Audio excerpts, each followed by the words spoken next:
Olá a todos, eu sou o professor Rafael Egídio e sou do Instituto Federal do Paraná, campus Umuarama, e esta é mais uma aula de Sociologia, sendo ministrada para os meus alunos do ensino médio que estão aí no período remoto devido à pandemia do novo coronavírus.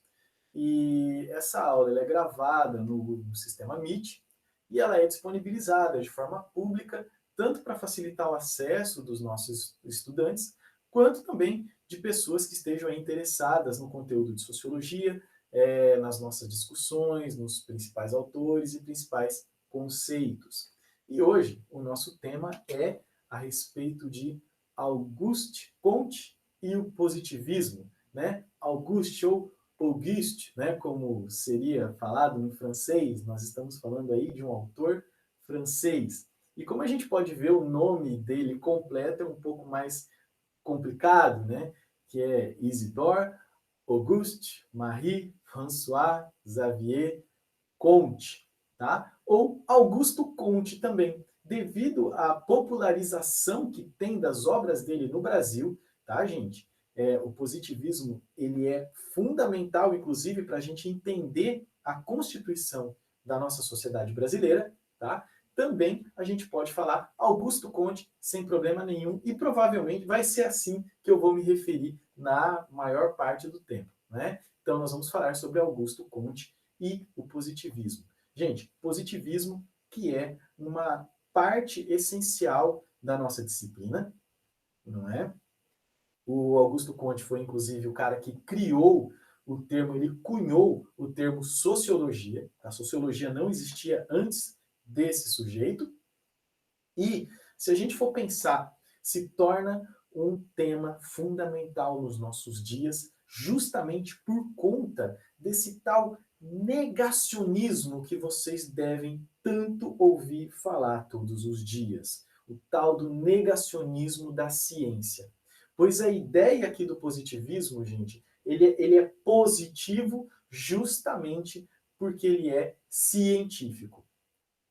E nós vamos ver, não nessa aula, mas na nossa próxima aula, que existe uma filosofia negativa, que é justamente aquela que nega a ciência. Mas isso, como eu falei para vocês, no seu devido tempo, na nossa próxima aula, a gente entra nesse ponto. Então, gente, o positivismo, o que eu quero que vocês entendam é que ele é fundamental, assim, tanto para a sociologia quanto para a filosofia, inclusive, porque nós estamos falando de uma filosofia. O Augusto Comte ele criou uma filosofia positiva, tá? Mas também ele é um tema que com certeza vai ser muito explorado nos vestibulares e nos concursos daqui para frente.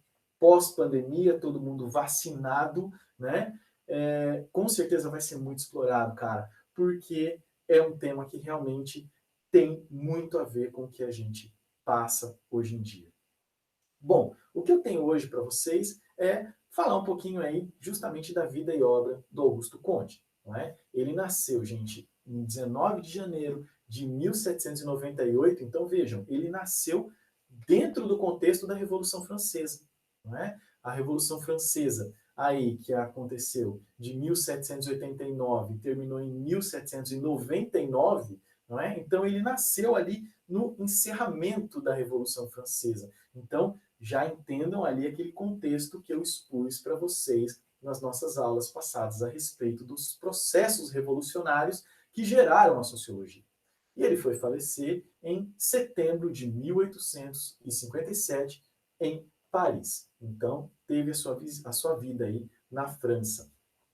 Ele veio de uma família pequeno-burguesa, católica e monarquista. Agora, peguem lá de novo o vídeo que eu falei para vocês a respeito da Revolução Liberal Burguesa, para vocês entenderem o que é uma família, né, com inclinação católica e principalmente monarquista naquele contexto. Não é? Não é porque era pequeno burguês, e lembrem que eu falei para vocês que na França a ideia da burguesia teve um forte apelo político, mas provavelmente por ele ser de uma família de origem do interior, era uma família que ainda se colocava com os ideais do antigo regime, antes da Revolução, portanto, de inclinação católica e monarquista. E o Conte, tá, gente? Ele sempre teve muito problema familiar, tá? Ele e a família dele realmente não se davam bem, tá? O que deixou algumas marcas na vida dele, que vão inclusive aparecer na sua obra. Mas, enfim, olha só, em 1812, né, aí 14 anos, o nosso Augusto Conte ele já se proclama emancipado, republicano e anticlerical. Então aí você já vê como que ele se posiciona de forma completamente contrária em relação à sua família. Tá? Ele já, então, você pode ver que o conflito familiar está instaurado. Ele se declara, né, se declara realmente o oposto do que a família dele tinha por ideal. Em 1814, com 16 anos, então, ele vai para Paris e ele ingressa na Escola Politécnica. Gente, a Escola Politécnica ela é uma criação dessa época, ela é uma criação do governo de Napoleão Bonaparte, não é? O governo Napoleão Bonaparte, que tava ali sucedendo, né, a Revolução Francesa, tá? E ela tem uma relação muito grande com a Revolução Científica e com a Revolução Industrial. A Escola Politécnica ela tinha essa ideia de ter uma formação científica extremamente sólida e fornecer quadros, né, fornecer pessoas muito bem formadas, tanto para a indústria francesa, quanto para o exército francês, quanto para os quadros burocráticos do Estado francês. Então, essa era a ideia da Escola Politécnica. E o Conte, quando ele chega lá, ele vai encontrar realmente, né, gente, assim, um mundo da ciência. E aquilo deslumbra ele. Né? Há toda aquela discussão sobre os rumos científicos e progressistas da sociedade. Agora lembrem, quando eu falei para vocês da Revolução Científica, no final da aula, eu falei para vocês, gente, a sociologia é a ciência da crise. A sociologia é aquela ciência que tentou ocupar o vazio. Porque a Revolução Industrial, a Revolução Francesa, a Revolução Científica, elas tiraram coisas. E o que a gente coloca no lugar? Então, a gente pode ver que o Conte, nesse primeiro período aqui, ó, da formação da vida dele, é também uma formação de limbo social. Tipo, tiraram coisas, mas ainda não colocaram no lugar. E quando ele chega na Escola Politécnica, ele meio que encontra, né, ele ali, um jovem de 16 anos, ele meio que encontra um rumo, o rumo da ciência. Tá? No entanto, gente, ele ficou na Escola Politécnica até 1816 ali. Ó. Por quê? Porque o Napoleão Bonaparte é deposto, os inimigos, né, tentam uma restauração, os nobres franceses tentam fazer uma restauração ao antigo regime e começam a acabar com todas as instituições que o Bonaparte tinha feito, incluindo aí a Escola Politécnica francesa. Tá? Claro que a Escola Politécnica, né, a restauração não deu certo, né, e o Conte ele não conseguiu retornar à Escola Politécnica, embora ele sempre tivesse um apreço por ela, embora ele tenha tentado se tornar professor da Escola Politécnica, mas ele acabou se tornando uma espécie de examinador, alguém que corrigia as provas dos exames da Escola Politécnica, sempre com uma relação turbulenta ali, inclusive, com o pessoal dessa escola. Em 1817, gente, estava lá o Conte em Paris, e vamos ver que ele estava ali sem grana, né, cara? Ele tinha ali, ele dava aulas particulares, tá? Que não rendia lá alguma coisa, e ele vai se tornar secretário de Saint-Simon, um comunista utópico, que eu pretendo fazer um vídeo sobre a obra do Saint-Simon, depois que a gente terminar essa série de vídeos sobre o Augusto Conte. Então ele vai ser secretário de Saint-Simon, que é de 1760 até e morreu em 1825, né?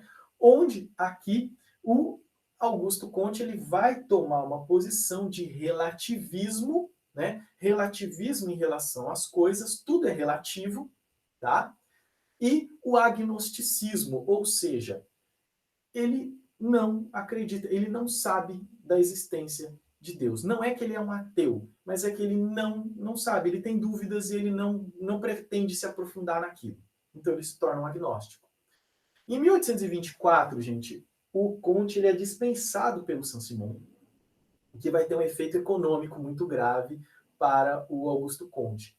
Mas ele justamente foi dispensado pelo Saint-Simon porque os dois começaram a tretar, a ter brigas em relação às ideias do Conte. O Conte ele começa a desenvolver uma teoria, uma visão da qual o Saint-Simon já não concordava. Isso foi gerando atritos, até que chegou um determinado momento, os dois resolveram, então, desfazer aquela parceria, que até aquela amizade que eles tinham. Agora vejam que o próprio Saint-Simon morreu em 1825, então o próprio Conte não iria ficar muito mais tempo como secretário. Mas o fato é que ele aí perdeu, né, o seu salário de secretário e estava ali vivendo como de bico, de professor particular de matemática. O Conte ele era um professor de matemática, tá? Em 1825, ele também resolveu se casar com Caroline Massin, não é? Um casamento que, assim, foi planejado, né? Ele falou assim, cara, sou um cara feio, sou um cara tímido, não tenho jeito com mulher, né? É melhor eu me casar mesmo, então vai, se casa com a Caroline Massin, né? Os dois, tá, gente, tinham um temperamento muito forte, foi uma convivência muito difícil, um casamento muito difícil, que vai terminar em 1842, tá? Em 1826, gente, em abril, o Conte ele resolve ministrar na casa dele um curso de filosofia, onde ele cobrava ali um dinheirinho do pessoal que fizesse esse curso de filosofia, tá? E ele deu o nome de curso de filosofia positiva. Era uma forma de ele conseguir um ganho financeiro, né? Otimizado ali, né? Dando aula para várias pessoas ao mesmo tempo, usando a própria casa dele, inclusive, né? E também de propagar as ideias que ele tinha sobre a sociedade e a sua reforma, a sua transformação social. Gente, em suma, esse curso foi um grande sucesso. Tá? Ele acabou sendo interrompido por um período, o Conte ele teve uma crise nervosa que levou ele até um hospital psiquiátrico. Ele ficou louco, tá? Durante um período ali, retomou o curso e a partir de 1930 ele começa a transcrever as suas aulas e vai publicando, né, o curso de filosofia positiva em 6 volumes até 1842. Então vejam a importância dessa data, que inclusive é quando ele faz o término com a Caroline Massin. Até 1845, então, gente, ele vai desenvolver a filosofia positiva. E agora aqui, importante, nós vamos ter um corte na vida do Conte. Então, assim, até 1842 ou 1845, melhor dizendo, a gente tem aqui uma primeira fase, que é quando o Conte desenvolve o positivismo. Tá? Gente, em 45, o Conte ele era meio que uma celebridade europeia, tá? Ele tinha seguidores na Inglaterra, seguidores na Alemanha, gente que inclusive ajudava ele financeiramente. Então, tipo assim, ele era meio que uma celebridade mesmo, tá? Muita gente curtia o perfil dele no Instagram. Entre 1844 e 1846, gente, vai acontecer, então, aquilo que o próprio Conte chamava de conversão, ressurreição, renascimento, tá? E aqui se inicia a segunda fase da vida do Conte, né?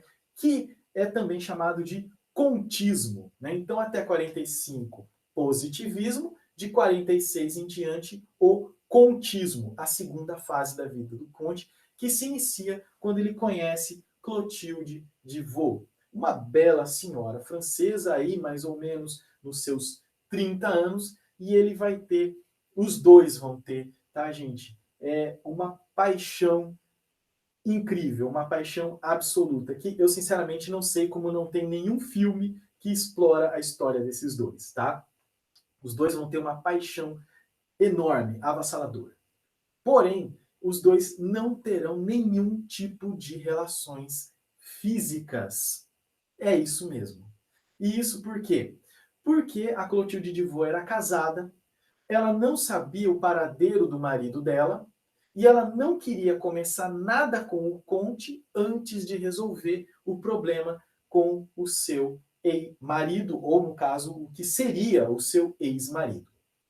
O que aconteceu, gente, é que os dois tiveram, então, esse amor, não é? Que o Conte falava, olha, não precisou de relações físicas para chegarmos ao amor, mas o fato é que a Clotilde de Vaux, tragicamente, vai morrer mais ou menos depois de uns 9 meses, um ano mais ou menos, que os dois começaram esse relacionamento tão peculiar, vamos dizer assim.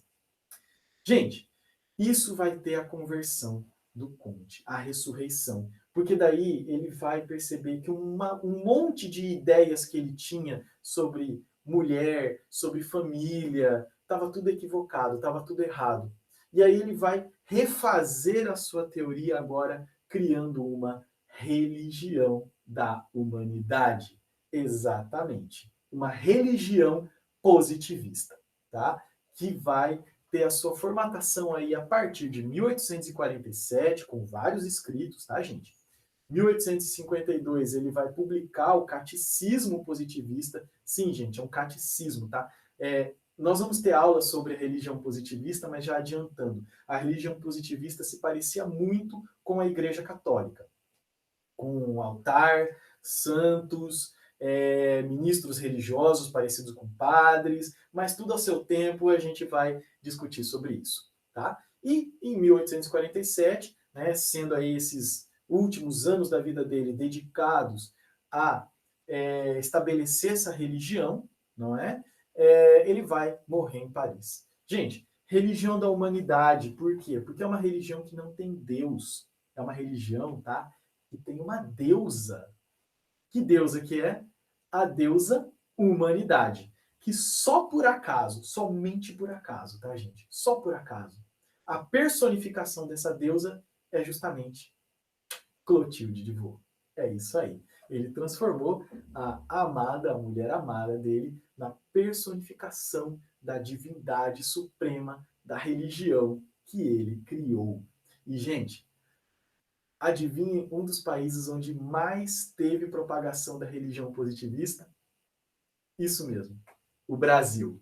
No Brasil é possível, a gente tem templos positivistas até hoje. Alguns desativados, mas nós temos religiosos positivistas no Brasil até hoje, tá, gente? Mas isso é papo para uma outra história. Nós vamos ficando por aqui. Fiquem bem, fiquem com saúde. Quaisquer dúvidas, me procurem aí nas nossas redes sociais, nos nossos contatos, né? E espero que vocês fiquem bem, fiquem com saúde. Vamos encerrando aqui a nossa aula. É isso aí. Vacina para todos, gente. Até mais.